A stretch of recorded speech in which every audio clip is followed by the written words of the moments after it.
Now we're going to hear from Rebecca Wilson-Green. Rebecca is the Wellbeing Service Manager and Clinical Lead for Changing Faces Wellbeing Service.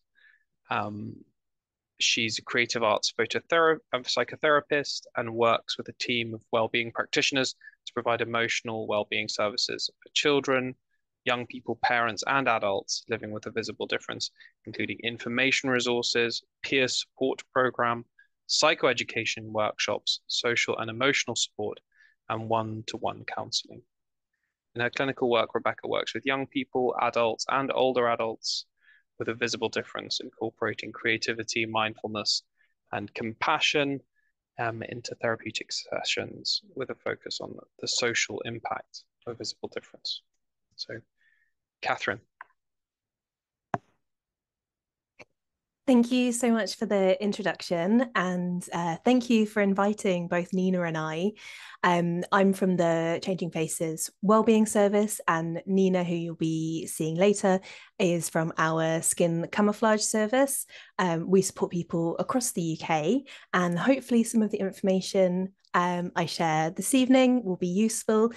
You'll see quite a lot of overlap with what Catherine shared, because it is just really genuinely good advice. So I'm going to put some slides up on the screen. Bear with me just a moment.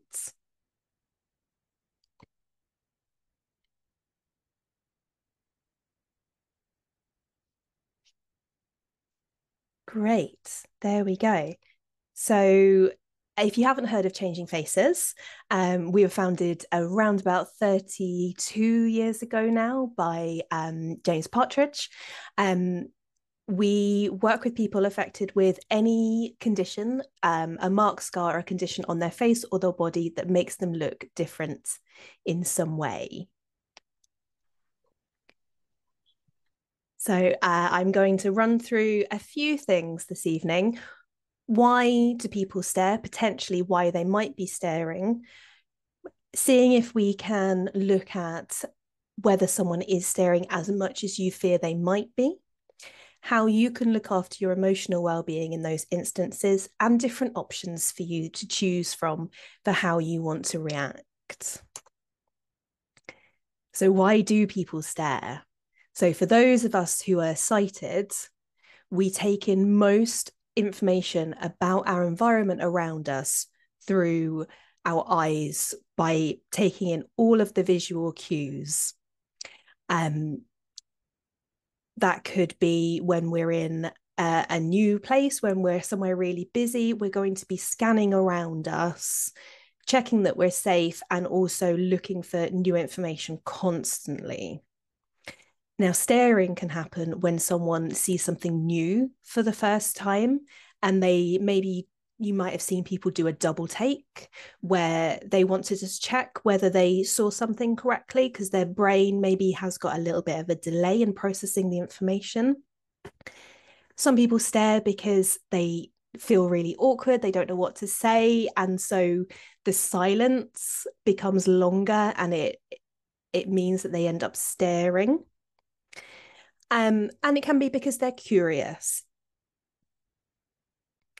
And I've got some depictions from the animal kingdom, because we are at heart animals. There can be different motivations for staring, and I think it's useful to bear that in mind. It can be completely accidental. I include this option because I am an accidental starer. If you see me on public transport, I will be staring into the middle distance, and then I'll come out of my reverie and realize that there is a person in my line of sight and is looking very unhappy because they think I've been staring at them. It can be curious. It can be very unashamed, particularly if you've ever sat on a bus with a small child. They don't have those social cues about not staring, and so you'll find that they won't break eye contact with you.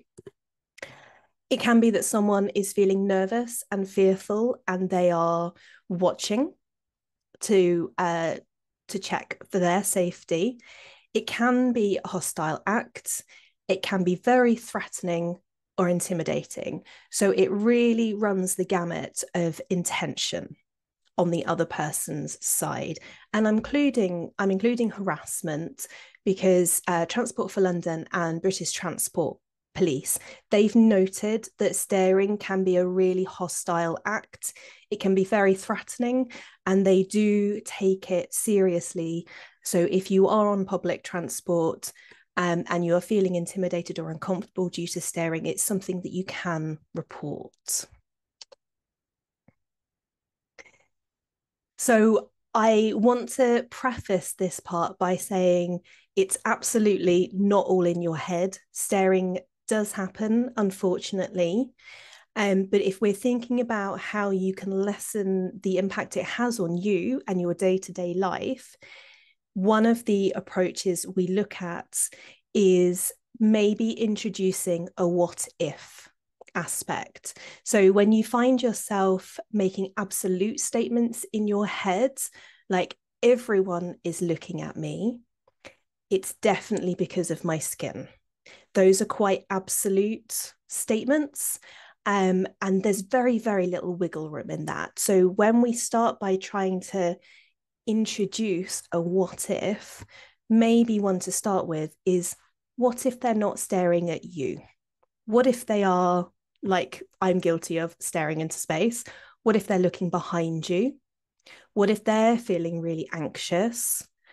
What if they are scanning their surroundings looking for directions?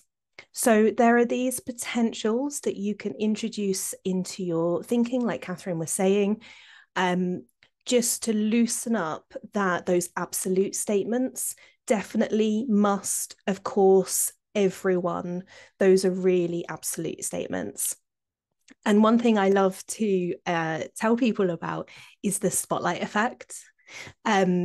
So for me, I have rosacea, and I have what people would classify as very, very mild rosacea. But when I have a flare up, it is all I can think about. It takes up my mind. When I go outside, I can feel it, and it's all I can think about. And so, of course, my mind is projecting that onto other people, thinking it must be what everyone else is thinking about. And we have a tendency to overestimate how much people are looking at us sometimes, how much they're noticing us. And so the spotlight effect is that moment of equating our experience with theirs. The reality is, very few people are as conscious of our appearance as we are. Generally, people are quite preoccupied with what's going on in their own mind. I really loved Catherine's example where the person in the that she bumped into on the dog walk was thinking, oh my gosh, they're thinking about how messy my hair is. I really wish I'd brushed my hair. Because 9 times out of 10, the other person is worried about their own appearance. The other what if you might want to introduce into your thinking is, yes, they are staring, but what if they're not staring at my skin? What if they're staring because they're trying to work out if you know each other, if you've met before, if they went to infant school with you, if they've seen you on the telly, and if you both go to the same GP surgery? They might be looking you up and down, but they might be looking you up and down because they're wondering if their outfit would suit them rather.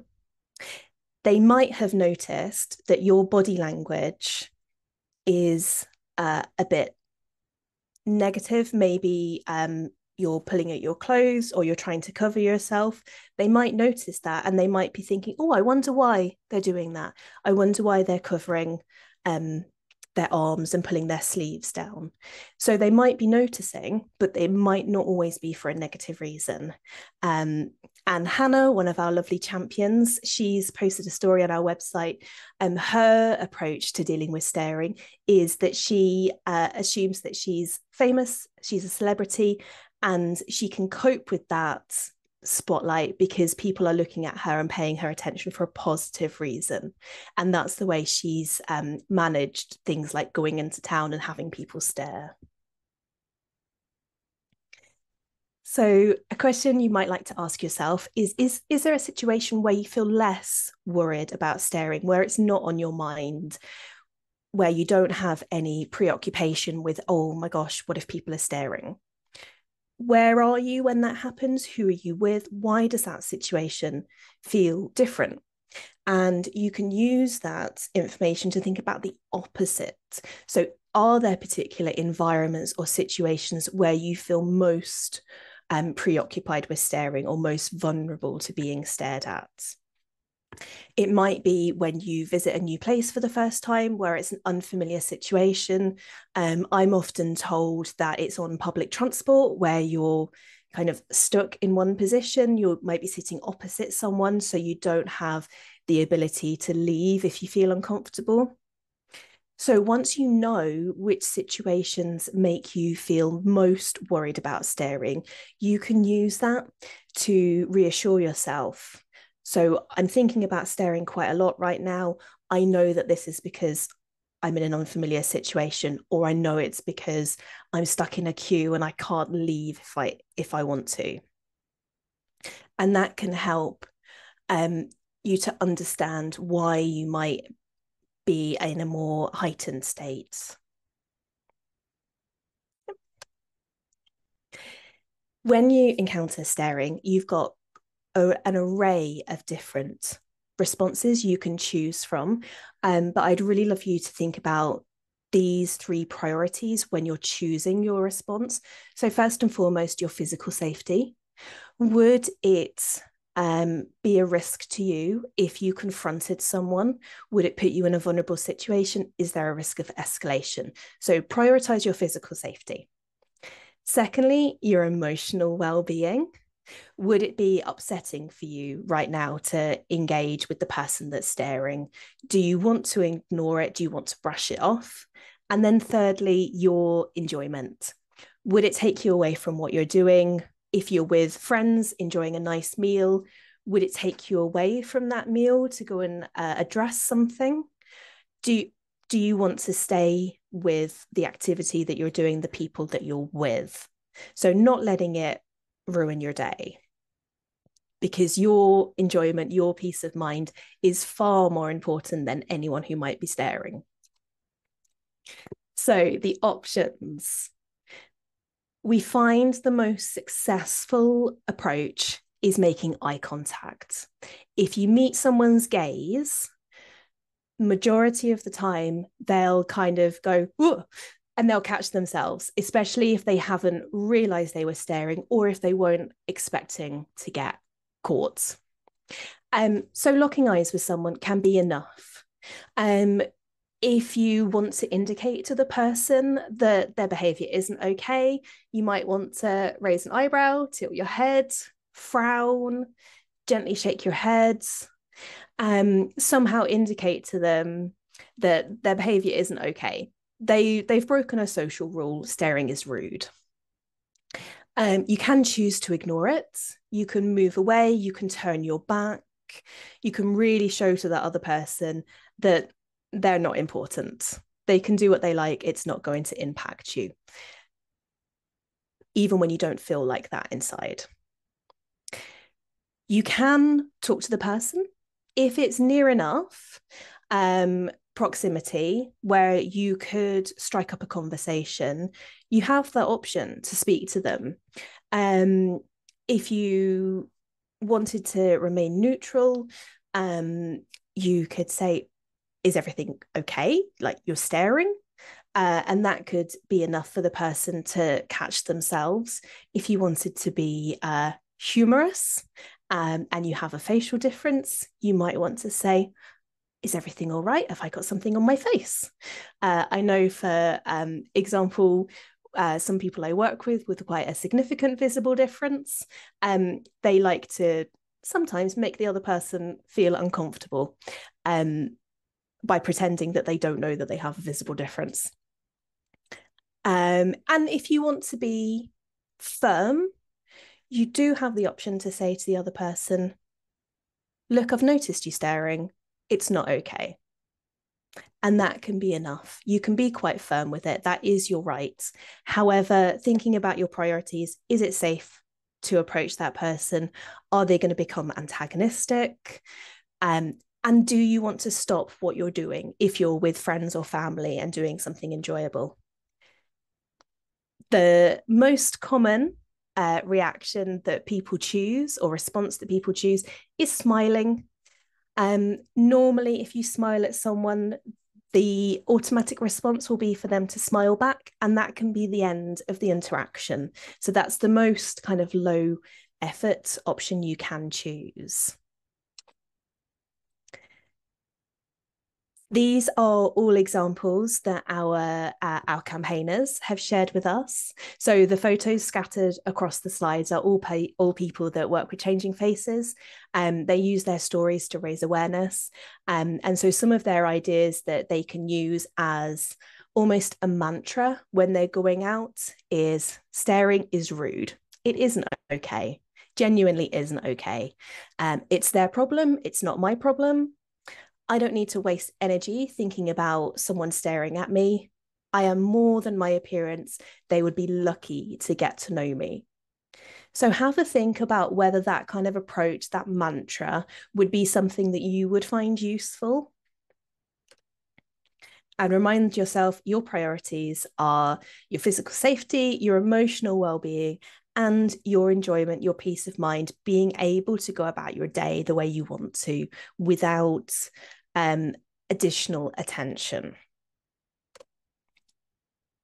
The last thing I wanted to talk about this evening is that we know it's not your responsibility to educate people about staring, to try and correct people's behaviour in the public.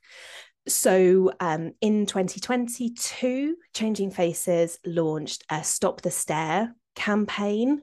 Atoll, one of our campaigners, was the face of that campaign. And it's really about educating members of the public to alter their behaviour so that people with a visible difference don't feel like they have to alter their behaviour by staying in, by avoiding activities or avoiding busy places.